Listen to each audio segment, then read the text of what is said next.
Welcome back ناظرین. وقفے سے جانے سے پہلے جہاں تک ہم نے بات خالد احمد کدوایی صاحب کی گفتگو کو آپ کے سامنے پیش کی تھی، اس میں سے جو باقی رہ گیا تھا حصہ وہ ہم آپ کی خدمت میں اس وقت پیش کر رہے ہیں.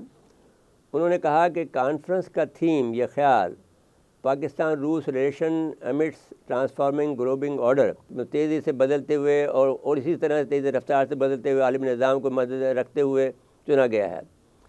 یعنی انہوں نے بتایا کہ یہ جو اس کا موضوع رکھا گیا ہے وہ بہت سوچ سمجھ کر رکھا گیا ہے، اور اس میں یہ پیش نظر رکھا ہے کہ جس تیز رفتاری سے آپ جو حالات بدل رہے ہیں اور جس تیز رفتاری سے عالمی نظام کو میں تبدیلی آ رہی ہے کو مد نظر رکھ کر انہوں نے یہ موضوع کو چنا ہے. اور عالمی واقعات جیسے یوکرین اور فلسطین میں جاری جنگیں، جس میں SCO، برکس، کوارڈ اور آکوس جو ہے جیسی اہم تنظیموں کا ابھرنا، ڈالر کے استعمال میں کمی کی مہم، صدر شی جن پنگ اور صدر بائیڈن کے حالیہ ملاقات میں برف کا پگھلنا صرف چند ایسے واقعات ہیں جو ابھرتی ہوئی عالمی نظام کی ترتیب میں تبدیلی کا باعث بن رہے ہیں. دنیا میں ہمارے جو حصہ ہے خطے کا، اس میں چند ایسے واقعات ہیں جو ابھرتی ہوئی عالمی ترتیب میں تبدیلی کے ایجنٹ بن رہے ہیں.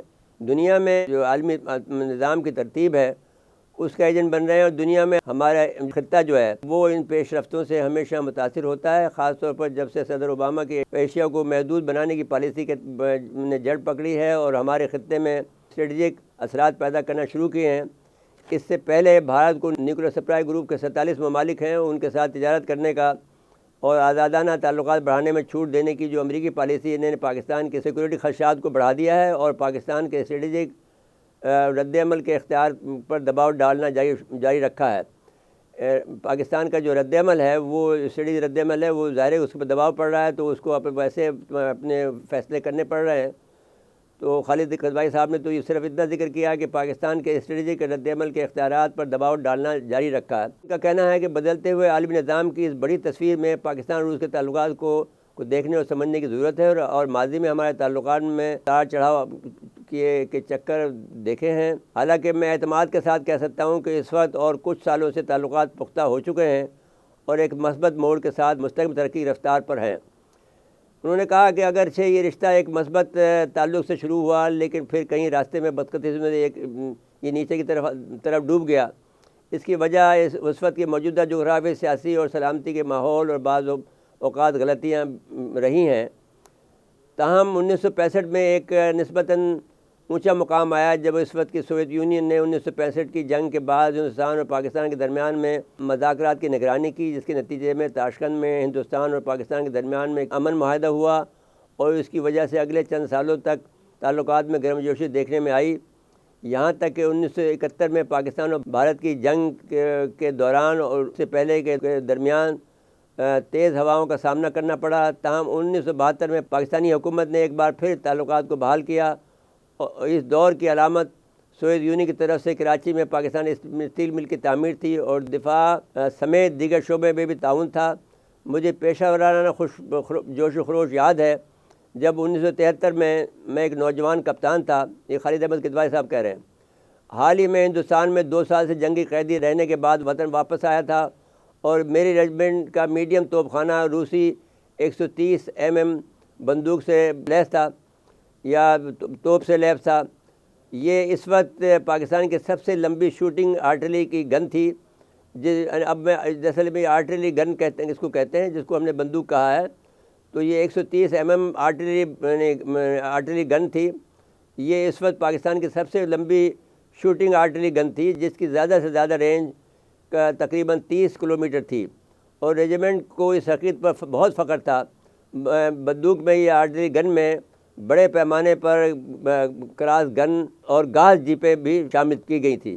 سول سیکٹر میں اسکواڈا کافی کار جو اس کو کافی مقبول ہوئی. یہ سب پاکستان اور روس کے مثبت تعلقات کی خوشگوار یادیں ہیں. حالانکہ 1971 کی جنگ میں USSR نے ہندوستان کی حمایت کی تھی.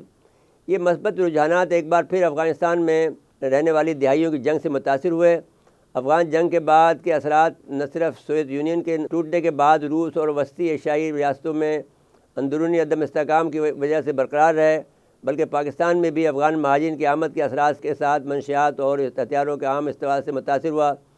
پاکستان آج بھی ان مسائل سے دوچار ہے۔ اس صدی کے آغاز میں پاکستان اور روس کے تعلقات نے ایک بار پھر مثبت رخ اختیار کیا، اور یہ دو طرفہ تعلقات میں بہتری کا اب تک کا ترین دور ہے۔ اب ایسا لگتا ہے کہ دونوں ممالک میں اس مثبت موڑ پر آگے بڑھنے کی حقیقی خواہش موجود ہے، اور اس کا زیادہ تر کریڈٹ یقیناً صدر پوٹن کو جاتا ہے، اور ان کی ذاتی دلچسپی نے پاکستان اور روس کے تعلقات کی بہتری کے لیے بڑا کردار ادا کیا ہے۔ صدر پوٹن کی نگرانی میں پاکستان روسی اور چین سے شنگھائی تعاون تنظیم SCO کا پاکستان رکن بنا۔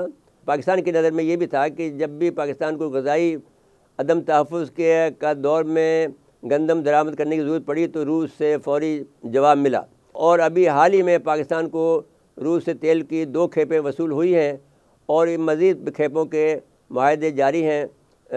مستقبل قریب میں طے پایا جانے والا اگلا اور اہم معاہدہ روس سے LPG کی خریداری ہوگا۔ دونوں فوجوں کے درمیان تعاون بھی بڑھ رہا ہے، جب دونوں اطراف کے فوجی مشترکہ تربیتی مشقوں کے لیے ایک دوسرے کے ملک کا دورہ کر رہے ہیں۔ صرف 2021 میں پاکستان کے 1600 فوجی اہلکاروں نے مختلف مشترکہ مشقوں میں شرکت کی اور روس کا دورہ کیا۔ روس کے لیے بڑھتے ہوئے خیر سگالی کا اندازہ اس بات سے لگایا جا سکتا ہے کہ بصورت دیگر پاکستانی میڈیا کوئی ایسی خبر نہیں چلاتا جس سے روس کو منفی روشنی میں پیش کیا جا سکے۔ روس یوکرین تنازع کے آغاز کے بعد پاکستان نے بین الاقوامی دباؤ کے باوجود اقوام متحدہ کی کسی قرارداد روس کے خلاف ووٹ نہیں دیا۔ اقوام متحدہ کے ووٹنگ کے پیٹرن کا ریکارڈ یہ بھی ظاہر کرتا ہے کہ پاکستان ان ممالک میں شامل ہے جنہوں نے مختلف بین الاقوامی معاملات پر روس کے ساتھ ہم-آہنگی کے ساتھ ووٹ دیا، جس سے دونوں ممالک کے درمیان سوچ و بچار اور پالیسیوں پر ہم آہنگی دکھائی دیتی ہے۔ ناظرین کرام، اس کے بعد بریک لیتے ہیں، اور بریک کے بعد حاضر خدمت ہوتے ہیں۔